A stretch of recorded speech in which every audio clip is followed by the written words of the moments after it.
અત્યારે મિત્રો પ્રયાગરાજમાં જતાં પહેલાં આપણે વચ્ચે આવી ચૂક્યા છીએ ચિત્રકૂટ, અને અહીંયા ચારેય ભાઈઓએ સાંદીપની ઋષિમુનિનો જે આશ્રમ છે ત્યાં એ લોકોએ પોતાની વિદ્યા પ્રાપ્ત કરી હતી. અત્યારે મારી જમણી બાજુ આ તમે જોઈ રહ્યા છો ચારેય ભાઈઓનું મંદિર છે.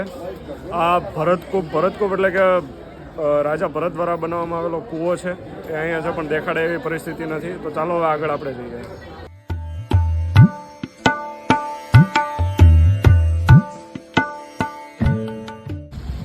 તો મિત્રો અત્યારે અમે સફળતાપૂર્વક પ્રયાગરાજમાં આવી ગયા છીએ. પણ જે ટ્રાફિકની પરિસ્થિતિ છે હું તમને જરા બતાવું. આ તમે જોઈ રહ્યા છો એ ટ્રાફિક છે, અને થોડુંક ઉપરથી કરું તો આ બધું ટ્રાફિક.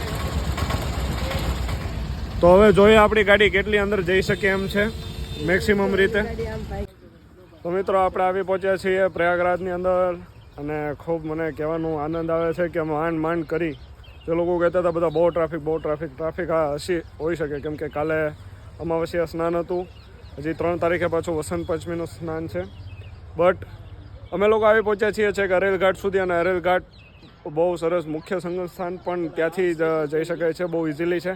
તો હવેનું તમે જે કંઈ બધા વિડીયો ને બધું જોશે અરેલ ઘાટના હશે, તો stay tune in this vlog.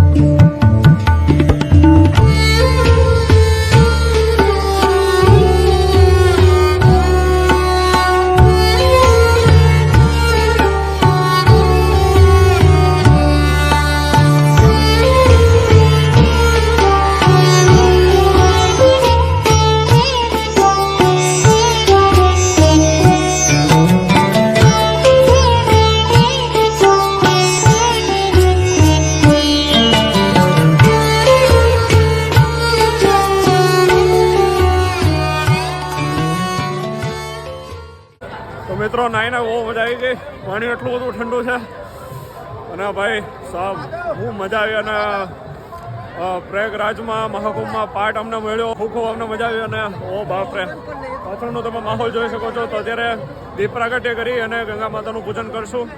તો ચાલો જઈએ.